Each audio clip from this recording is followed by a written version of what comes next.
यानी कि आपकी भाभी जी, और आज हम फिर से निकल गए एक बार मैदान में। अब देखिए कि आज हम लोग बात करने वाले हैं शिक्षकों की और शिक्षा व्यवस्था की। जी हाँ, शिक्षक लंबे समय से जो है ऐच्छिक स्थानांतरण की मांग कर रहे थे, ट्रांसफर पोस्टिंग से जुड़े तमाम चीज़ों की मांग कर रहे थे, और कहीं ना कहीं अब खबर आ रही है कि उनकी बहुत सारी मांग को जो है सरकार अब ध्यान से सुन चुकी है और उनको मानने की भी तैयारी कर रही है। उनसे जुड़े हुए नियमावली, जो नई नियमावली है, उसको भी लाने की तैयारी कर रही है। तो देखिए कि शिक्षा व्यवस्था में जब भी कोई फैसला आता है, जब भी कोई बात आती है, जब भी कोई नियम लागू होता है, तो यही हवाला दिया जाता है कि ये सब जो है शिक्षा व्यवस्था को दुरुस्त करने के लिए, शिक्षा व्यवस्था में सुधार लाने के लिए किया जा रहा है। और हमारा भी आज का मुद्दा यही है कि क्या इन सब चीज़ों से शिक्षा व्यवस्था में सुधार होगा, क्या इसके बाद अब मास्टर साहब बढ़िया से पढ़ाएंगे, है ना।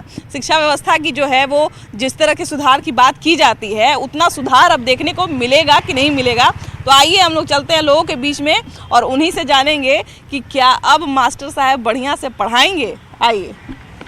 शिक्षा विभाग ने शिक्षकों के तबादले की एक अच्छी खबर, एक खुशखबरी कहा जाए, वो शिक्षकों के लिए दी है।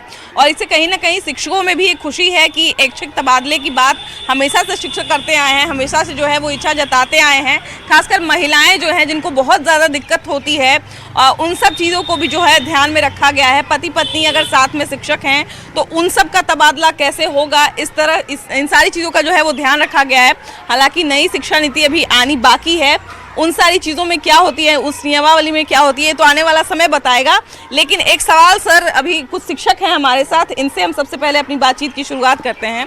सर ये बताइए कि शिक्षा व्यवस्था में सुधार के उद्देश्य से ही जो है वो ऐच्छिक तबादले की बात जो है अब सामने आ रही है कि शिक्षा व्यवस्था जो है अब ये भी करने वाली है। क्या लगता है इसके बाद शिक्षा व्यवस्था में कितना सुधार होगा और इससे शिक्षा व्यवस्था पर कितना अच्छा असर पड़ेगा? जो आपका सवाल है ये बहुत ही जायज़ है, चूँकि शिक्षा का मुख्य अवयव, अगर शिक्षा व्यवस्था में मुख्य अवयव के रूप में माना जाए तो शिक्षक हैं केंद्र बिंदु में। और शिक्षकों को असंतुष्ट करके या नाराज़ करके एक अच्छी गुणवत्तापूर्ण शिक्षा की कामना नहीं की जा सकती है। कहीं ना कहीं जितने भी फैसले आ रहे हैं आजकल शिक्षा व्यवस्था के, वो इसीलिए आ रहे हैं ताकि शिक्षा व्यवस्था में जितना हो सके उतना सुधार हो। ये ऐच्छिक स्थानांतरण की जो बात आई है, ये भी उसी को ध्यान में रख के दिया गया है। खासकर एक हम लोग सुन रहे हैं कि पति पत्नी अगर साथ में हैं तो वो अपना ऐच्छिक स्थानांतरण ले सकते हैं, एक साथ जो है एक जगह पोस्टिंग ले सकते हैं। तो कहीं ना कहीं परिवार तो एक बहुत बड़ा घटक होता है, चाहे कोई भी नौकरी हो, कोई भी पेशा हो, उसमें परिवार एक बहुत बड़ा घटक होता है। तो क्या लगता है कि ये सारे घटक मिलके जो है शिक्षा व्यवस्था में एक अच्छा बदलाव लाएंगे? हाँ, एकदम जरूरी है कि ऐच्छिक स्थानांतरण होनी चाहिए। एग्जाम्पल दैट मेरे ही विद्यालय में बहुत सारी शिक्षिकाएँ हैं जिनके हस्बैंड दूसरे ज़िलों में ही पोस्टेड हैं, लेकिन वे विगत 14 या 15 वर्षों से इस विद्यालय में अपना कार्य कर रहे हैं।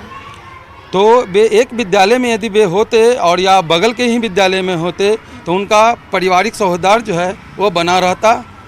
देखते हैं कि दोनों में मन की अटपट होते रहता है एक स्थान तक नहीं रहने पर, और उसका असर उनके परिवार के साथ साथ उनके बच्चे पर भी पड़ते हैं। बिल्कुल बिल्कुल, ये सब चीज़ें तो होती हैं। बिल्कुल सही बात है। खासकर महिलाओं पे हमेशा ये ब्लेम होता है। महिला अगर एक शिक्षिका है, थोड़ा इधर आ जाइए ना, महिला अगर शिक्षिका है तो ये बात हमेशा आती है कि खुद शिक्षिका है और अपने बच्चे क्या कर रहे हैं कुछ पता नहीं है ना। तो महिलाओं पे एक तो बहुत बड़ा प्रेशर ये होता भी है। क्या लगता है कि अभी जो स्थानांतरण की जो बात सरकार कह रही है, इसके बाद एक अच्छा बदलाव आएगा और आप लोग भी अब मन से पढ़ाइएगा ना? मुझे ऐसा लगता है कि अगर इस तरह का जो आ रहा है कि अगर नियमावली आ रहा है, या जो कि ऐच्छिक स्थानांतरण की बातें, कि जो जहाँ इच्छुक हैं, और बहुत अच्छी बात ये होगी कि हमें फैमिली के लिए भी टाइम मिल पाएगा और हम स्कूल को भी स्वस्थ मन के साथ, सुकून के साथ पढ़ा सकेंगे। और डेफिनेटली सुकून के साथ अगर पढ़ाएंगे तो बच्चों को हम अच्छा दे पाएंगे। और एक क्रश लेकर आएंगे घर से, तो यहाँ पे बहुत अच्छा दे, हम लाख बोले लेकिन उतना अच्छा दे पाए ये जरूरी नहीं है। कई बार महिलाओं के लिए जो है, जब महिलाओं का पोस्टिंग दूर हो जाता है या किसी ऐसी जगह पे हो जाता है जहाँ पे किसी तरह का कोई व्यवस्था नहीं है या बहुत दूर पड़ गया उनके घर से, तो फिर उसको ऐच्छिक माहौल में डाल दिया जाता है कि अरे तुमको नौकरी करना ज़रूरी क्या है ना, अगर इतना दिक्कत है तो छोड़ दो। तो क्या लगता है कि अब जब पोस्टिंग उनके हिसाब से होगी तो एक शिक्षकों को भी, शिक्षिकाओं को भी सुविधा होगी और वो बच्चों को भी अच्छे से पढ़ा पाएंगी? हाँ बिल्कुल, ऐच्छिक तबादला तो होना ही चाहिए। जैसे कि महिलाओं के साथ या पुरुष के साथ भी बहुत दिक्कत होता है। जैसे मेरे ही साथ है कि हम यहाँ पे हैं, मेरे हस्बैंड दूसरे ज़िला में हैं, वो भी टीचर ही हैं। तो काफी दिक्कत हो कौन से जिला में है? वो मधेपुरा में है अरे बाप रे। और हम से यहाँ काफी दूर पड़ा। हैं, बहुत दूर है, वहाँ घर है। तो कैसे आप लोग मैनेज कर पाते हैं? बच्चे कहाँ रहते हैं? बच्चे मेरे ही साथ रहते हैं, काफी दिक्कत होता है, बच्चे स्ट्रगल कर रहे हैं, हम भी स्ट्रगल कर रहे हैं, हस्बैंड भी परेशान रहते अभी तो हैं। आपका मॉर्निंग स्कूल चल रहा होगा, तो फिर बच्चे कैसे अपना स्कूल मैनेज बच्चे करते हैं? वैसे जैसे तैसे माँ के पास उसको छोड़ के आते हैं, दाई के भरोसे, नौकर के भरोसे, उधर हस्बैंड परेशान, उधर हम परेशान, वो अपना अलग खाना वाना बनाते हैं, तो उनको दिक्कत होता है। तो बहुत अच्छा होगा अगर ऐच्छिक तबादला हो जाएगा तो मतलब तो हम लोग का जीवन सही हो जाएगा। अभी अस्त व्यस्त है दोनों का लाइफ। मतलब वो अलग रह रहे हैं, आप अलग रह रही हैं, बच्चे अलग मैनेज कर रहे हैं। और भी छोटा बच्चा एक 1.5 साल का है और एक 6 साल की बेटी है, तो वो तो स्कूल चली जाती है, लेकिन छोटा बच्चा काफी दिक्कत होता है। माँ को भी काफी दिक्कत होता है, पैड वैड में प्रॉब्लम है, तो बहुत स्ट्रगल करना पड़ता है नौकर दाई के भरोसे। कभी वो नहीं आए तो छुट्टी लेना पड़ता है, बहुत ज्यादा दिक्कत है।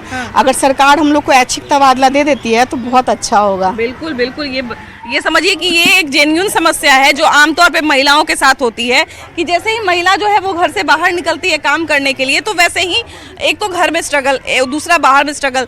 अब ये जो ऐच्छिक तबादले की जो बात आ रही है, तो इसके बाद क्या लगता है कि शिक्षिकाएं और मन से पढ़ाएंगी ना? बिल्कुल एकदम सही है कि मन से पढ़ाएंगे, इसलिए कि उनको आने जाने में जो दिक्कत होती है स्कूल से, मतलब घर जाने में, रास्ते में ट्रैफिक वगैरह है, बहुत सारी समस्याओं को झेल कर ही मतलब स्कूल आते हैं। बच्चे को तो पढ़ाना ही है, लेकिन जो टाइम हमको बच्चे को देना है वो सही टाइम हम लोग दे नहीं पाते हैं, इसलिए एक टेंशन बना हुआ रहता है कि हमको इतना मतलब जैसे कि पहुंचना है, स्कूल पहुंचना है, टाइम से तो पहुंच ही जाते हैं, मतलब घर से 1-1.5 घंटा पहले ही हमको निकलना पड़ता है। कहीं डे स्कूल जब होता होगा तो फिर 4-4:30 ठंड के दिन में, क्योंकि 5 बजे शाम हो जाती है, तो निकलते समय भी ये मन में कहीं ना कहीं रहता होगा कि जल्दी छूट जाते, जल्दी निकल हाँ, जाते। बिल्कुल कि लगता है कि हमको घर पहुंचना भी है, एक टेंशन बना हुआ था, घर भी पहुंचना है हमको, और घर से जब निकल रहे हैं स्कूल, हमको स्कूल भी आना है, तो ये दिमाग में बना हुआ रहता है। और बच्चे को पढ़ाने में मतलब पढ़ाना तो है ही हर हाल में, एक वो मन नहीं मिल पाता है। अभी ऐच्छिक ट्रांसफर की जो बात आई है, तो उसमें है कि हम मन से घर के नज़दीक में रहता है, तो हम उसमें बच्चे को अच्छे से समय भी दे सकेंगे, अच्छे से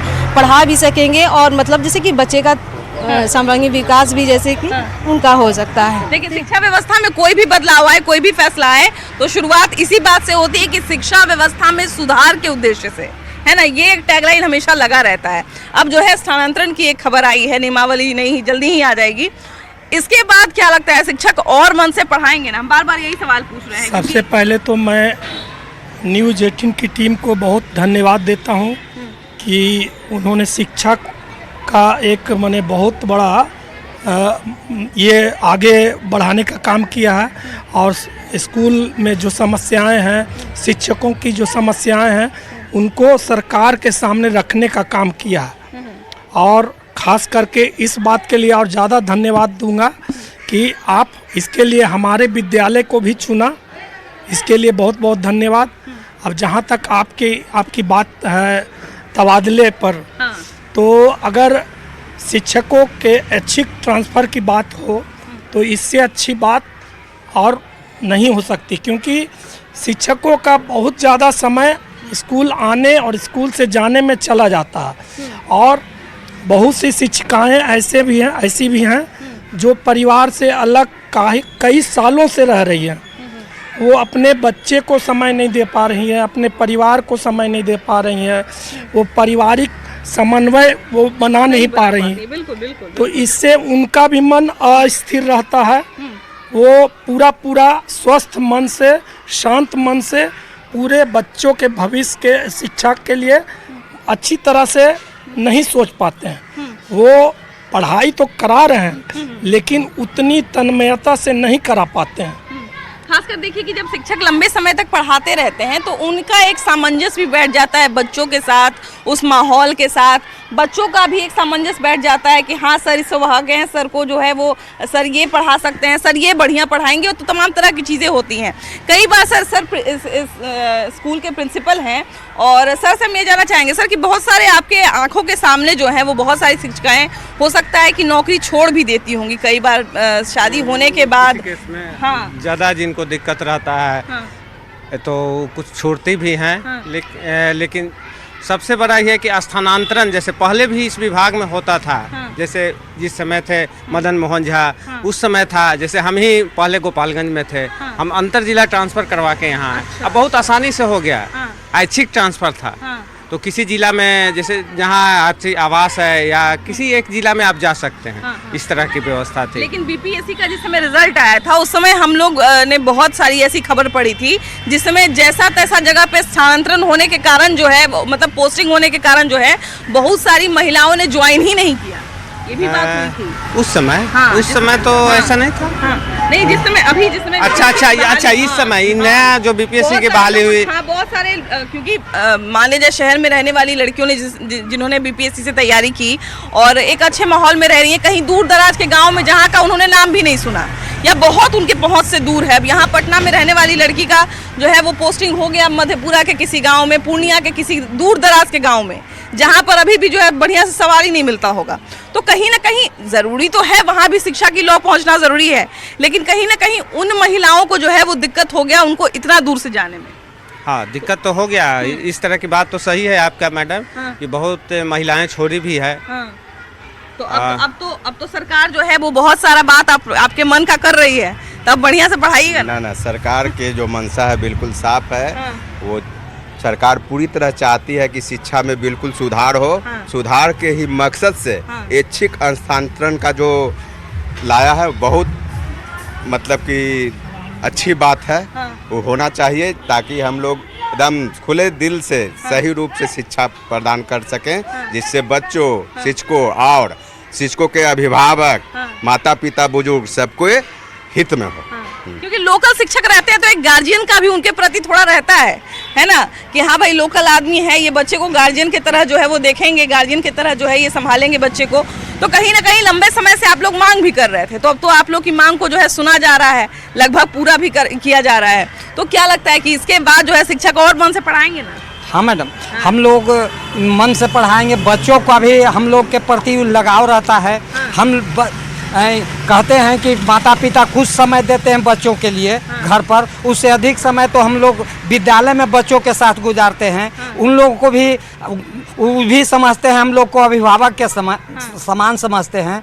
हम लोग उसको गुणवत्तापूर्ण शिक्षा देने के लिए फिर यदि स्थानांतरण अन्यत्र जगह किया जाता है तो उसके लिए नया माहौल बनाना पड़ेगा, जबकि यहाँ बना हुआ माहौल है। बच्चों को हम लोग अच्छी पढ़ाई देवे करेंगे। ऐसी बात नहीं है कि हाँ, बहुत सारी शिक्षिकाएं जो है जो मान लीजिए अपने होम डिस्ट्रिक्ट में हैं, तो वो क्या लगता है कि बहुत बार उनको जो एक अभी हम बात कर रहे थे कि शाम होने पे जल्दीबाजी होने लगती है थोड़ी, तो अब जो है आधा घंटा अगर एक्स्ट्रा समय देना पड़े बच्चों के लिए तब तो कोई दिक्कत नहीं होनी चाहिए। नहीं, बिल्कुल दिक्कत नहीं होती है। और जैसा भी जब भी जैसा सरकार ने चाहा है हम लोगों ने किया है, लेकिन थोड़ी सी मुश्किलें आती थी क्योंकि 30-40 किलोमीटर दूर से अगर कोई नौकरी करने आ रहा है और ट्रैवलिंग टाइम अगर 1 घंटे है तो हम लोग आधे घंटे ज़्यादा या पौन घंटे ज़्यादा अपने हाथ में लेके चलते हैं, ताकि हम स्कूल ससमय पहुंच सके, ई शिक्षा कोष पे ससमय एंट्री कर सकें। और अगर घर के बगल में अगर स्कूल मिल जाता है, घर के आसपास स्कूल मिल जाता है तो ये बहुत अच्छा रहेगा हम लोग के लिए कि हम लोग अपना प्रॉपर टाइम दे सकेंगे बच्चों को और बड़ी शांति मन से पढ़ा सकेंगे, अपने घर के काम को भी निपटा सकेंगे, अपने बाल बच्चा, बूढ़े सास ससुर हैं उनको देख सकेंगे। तो ये बहुत अच्छा है, स्वागत योग्य है हमारे लिए। तो सरकार ने ये बहुत अच्छा नियम लाया है, बहुत स्वागत है। इस पे विद्यालय के माहौल पर या एक शिक्षा का जो माहौल है, शिक्षा व्यवस्था जो है, इधर आ जाइए ना, उन पे क्या लगता है कितना पॉजिटिव असर पड़ेगा? 100% सकारात्मक असर पड़ेगा इस पर, ताकि हम लोग समाज और बच्चे के नज़र में भी हम लोग थोड़ा सा शर्मिंदा होना पड़ता था कि 10-15 मिनट आधा घंटा लेट हो जाता था। हम लोग समय पकड़ने के लिए गाड़ी को इतना स्पीड करते थे, कभी कभी एक्सीडेंट होने की संभावना बनी रहती है। बहुत ऐसे हमारे शिक्षक लोग हैं जो दुर्घटनाग्रसित हुए हैं समय के कारण। तो कम से कम बहुत ज्यादा कड़ाई थी तब। विगत 1 साल में हम लोग भागते भागते स्कूल पकड़ रहे थे। और उसमें भी है कि बहुत ज्यादा दूर अगर रहता है, मान लीजिए कि अगर आपका 1 घंटे के दूरी पे है अगर आपका घर, तो आप एकदम एग्जैक्ट कैलकुलेट करके थोड़ी चल सकते हैं कि हम 1 घंटा में पहुंच जाएंगे। कभी हो सकता है कि आप 45 मिनट में पहुंच जाए, कभी 1.25 घंटा लग जाए। तो रास्ते में कभी मान लीजिए जाम हो गया, कभी एक्सीडेंट हो गया, गाड़ी पंचर हो गई, तब तो बड़ा मुश्किल है आने में। अगर नजदीक हो जाता है तो कम से कम शांति मन से बच्चों को पढ़ाएंगे। बिल्कुल बिल्कुल, शांति मन से पढ़ाएंगे। और उसके बाद सबसे बड़ी बात है कि जब तक अंदर से आदमी संतुष्ट नहीं रहेगा तब तक कोई भी जो है वो काम बढ़िया से नहीं कर सकता। ये एक बहुत सीधी सी बात है, सुलझी सी बात है। तो इसका कितना प्रभाव पड़ेगा? सबसे बड़ी बात है कि शिक्षा व्यवस्था को सुदृढ़ करने के, जैसा मैं पूर्व में ही बोला कि शिक्षकों को संतुष्ट होना बहुत ज़रूरी है, और ख़ासकर एक पेशेवराना नज़रिया, ऑक्युपेशनल मोड। और ऑक्युपेशनल मोड जब होगा, जैसे हम शिक्षक हैं तो हमें वो शिक्षण कार्य की पूरी तरह से उसके लिए हम तैयार हों, और तैयार तभी होंगे जब हम संतुष्ट मन से हमारी पदस्थापना होगी। पूर्व में भी ऐसा जो स्थानांतरण नियमावली 2006 जो पुराने शिक्षकों के लिए था, उसमें भी ऐच्छिक स्थानांतरण की बात की गई, और हम बहुत मैंने कमेटी को, जो कमेटी बनाई गई है, उनको धन्यवाद देना चाहते हैं कि पूर्व में जितने स्थानांतरण की चिट्ठियाँ निकाली गई थी, सब में मानवीय मूल्य और स्थानांतरण नियमावली में मानवीय मूल्य को ध्यान में रखा गया था, और जितनी चिट्ठियाँ उसमें ऐच्छिक स्थानांतरण की बात कही गई थी, जिसमें महिला, विकलांग और वैसे जो गंभीर बीमारी से ग्रसित हैं, पूर्व में भी ऐसा प्रावधान था। लेकिन बीच में जो ये अलग अलग प्रकार के शिक्षकों का नियोजन हुआ, उनके लिए स्थानांतरण की दरवाजे बंद थे। और अभी हाल में जो सक्षमता परीक्षा हुई, उसके बाद जो बाय द चॉइस डिस्ट्रिक्ट मांगा गया, जो अधिकांशतः शिक्षकों का बाय द चॉइस डिस्ट्रिक्ट नहीं हुआ, अब उस दूसरे डिस्ट्रिक्ट में जाते तो हमारे सरकार से अपील है आपके चैनल के माध्यम से कि सभी सक्षमता पास या सभी को राज्यकर्मी का दर्जा देते हुए उनकी पोस्टिंग, जो स्थानांतरण चाहते हैं, जो 2002 में नियोजित हुए थे शिक्षा मित्र, वो तो ऑलरेडी उसी गांव के हैं, तो उनके स्थानांतरण की आवश्यकता है नहीं, उनका छात्रों से अंतर संबंध भी बन गया है। हाँ, उनमें ऐसे शिक्षक शिक्षिका जो कहीं दूर शिफ्ट कर गए, उनका स्थानांतरण किया जाए और सभी को बाय द चॉइस पोस्टिंग किया जाए, जैसे पहले भी हुआ करता था। और एक अपील और है आपके चैनल के माध्यम से कि सभी विद्यालयों में पहले के शिक्षकों में स्नातक कला विज्ञान और प्रधानाध्यापक का पद सृजित था, जो सभी विद्यालय में नहीं है। तो सभी विद्यालयों में, जैसे कहीं आर्ट्स ग्रेजुएट का सीट है तो कहीं साइंस ग्रेजुएट का, तो आप जब शिक्षा व्यवस्था में सुधार सरकार चाह रही है, तो सभी विद्यालयों में प्रधानाध्यापक, सभी विद्यालयों में साइंस ग्रेजुएट, आर्ट्स ग्रेजुएट शिक्षक और विषयवार शिक्षक, ये होना जरूरी है। ये RTE भी कहता है, ये शिक्षा अधिकार कानून अधिनियम के तहत भी है। और उसके बाद आप वो पद स्थानांतरणीय नहीं रखिए, और हमेशा वो मानवीय मूल्य के साथ वो उनका स्थानांतरण करें। देखिए हम शुरू से यही कह रहे थे कि कहीं ना कहीं कोई भी नियम कानून आए शिक्षा व्यवस्था में, तो उसके पीछे हवाला यही दिया जाता है कि हम जो है शिक्षा व्यवस्था में सुधार चाहते हैं और शिक्षा व्यवस्था को और बेहतर बनाना चाहते हैं। तो ऐसे में कहीं ना कहीं शिक्षकों को देखना कि शिक्षकों के लिए क्या सुविधाजनक हो सकता है, क्या बढ़िया माहौल हो सकता है जिसमें शिक्षक जो है रह के बढ़िया से पढ़ा पाए, शिक्षा व्यवस्था को और बेहतर बना पाए, ये बहुत ज़रूरी है जानना और शिक्षकों की बात भी सुनना। फिलहाल चलिए हम लोग और आगे बढ़ेंगे, थोड़े आम लोगों से बात करेंगे, उनसे जानेंगे कि उनकी जो है वो शिक्षकों से क्या अपील है, वो और क्या बदलाव चाहते हैं। आइए और जगह चलते हैं और लोगों से बतियाएंगे। आइए मास्टर साहब लोग, मास्टर लोग ठीक हैं, मास्टर लोग हिये के आदमी जैसे लड़कन बदमाशी करता है तो मास्टर क्या कर सकता है। अच्छा, बच्चा लोग आनंद तो मास्टर में कोई गलती नहीं है। मास्टर सब ठीक है। अभी देखिए, अभी जब हम स्कूल में थे तो एक यहाँ पे एक बच्ची आई थी, उनकी माँ उनका एडमिशन लेके आई थी, तो उनके बारे में शिक्षक बता रहे थे कि वो 5वां क्लास तक पढ़ ली बच्ची, और उसके बाद फिर 3 साल तक स्कूल नहीं आई। उसके बाद जो है वो 3 साल के बाद अब स्कूल आई है, और 3 साल के बाद जो फिर से 5वां में ही एडमिशन लेना चाहती है। और कहीं ना कहीं थोड़ा सा तो गड़बड़ होता है कि जो है ग्रामीण परिवेश में इतने लोग जागरूक नहीं हो पाते हैं शिक्षा व्यवस्था को लेके। लेकिन बात वही है कि टीचर लोग जो हैं वो कैसा पढ़ाते हैं, टीचर लोग से क्या कहना चाहिए? तो टाइम में कुछ सुधार हुआ है। टीचर लोग के टाइम से आ रहे हैं। जब से ऑनलाइन हाजिरी बनने लगा है तब से देखते हैं टीचर लोग टाइम से आ रहे हैं। पहले नहीं, इधर सुधार हुआ है। अच्छा ये बताइए चाचा जी कि अभी जो है रोज कुछ ना कुछ सरकार ने टीचर के लिए या स्कूल के लिए कुछ ना कुछ नियम रोज ला रही है ना, तो ये सब नियम के बाद भी बदलाव हो रहा है? कोई बदलाव नहीं, पढ़ाई में कोई बदलाव नहीं, पढ़ाई में कोई बदलाव नहीं, पढ़ाई में शिक्षा भी कोई बदलाव नहीं है, खाली शिक्षा के नाम पर लूट है। शिक्षक लोग से क्या कहना चाहिएगा? ढंग से पढ़ाते नहीं, देखते हैं कि अपना अंदर बैठे हुए हैं, मोबाइल लेके बात करते रहते हैं आपस में सब। थोड़ा बच्चा पे ज्यादा ध्यान है ना? बच्चा पर ध्यान देते नहीं लोग। भैया थोड़ा इधर आइए ना, शिक्षकों से क्या कहना चाहिए? शिक्षकों से हम यही कहना चाहते हैं कि यहाँ पर वेन का प्रावधान हो, घंटी लगे, हर टीचर का रूटीन हो, हर सब्जेक्ट का रूटीन हो, बच्चों का। लगता है कि नहीं? हम लोग तो अभी तक तो सुना ही नहीं, घंटी का तो सुनाई आता नहीं है कि कौन बेल चल रहा है, क्या चीज़ का क्लास चल रहा है। अपना मन से टीचर अवेलेबल है जो सब्जेक्ट पढ़ा रहे हैं। के पाठक जैसा थोड़ी शिक्षा में सुधार आने जा रहा है बिहार में। अच्छा ये बताइए कि बच्चा लोग, आप लोग के घर के बच्चा लोग जाता है पढ़ने? हाँ, तो बताता है कि घंटी कैसे लगता है? तो ऐसा तो कोई सुविधा है कुछ। घंटी लगता है तब ना पता चलता है कि हाँ भाई एक सब्जेक्ट खत्म हो गया, अब दूसरा सब्जेक्ट की पढ़ाई हो ऐसा तो नहीं है ना, कुछ। दूसरा सर आएंगे। हाँ ऐसा तो घंटी कुछ से नहीं पता चलता है। ऐसा तो कोई व्यवस्था नहीं हमको दिखने में लग रहा है। घंटी लगा रहता तो उसका ऐसे टंगा हुआ रहता है।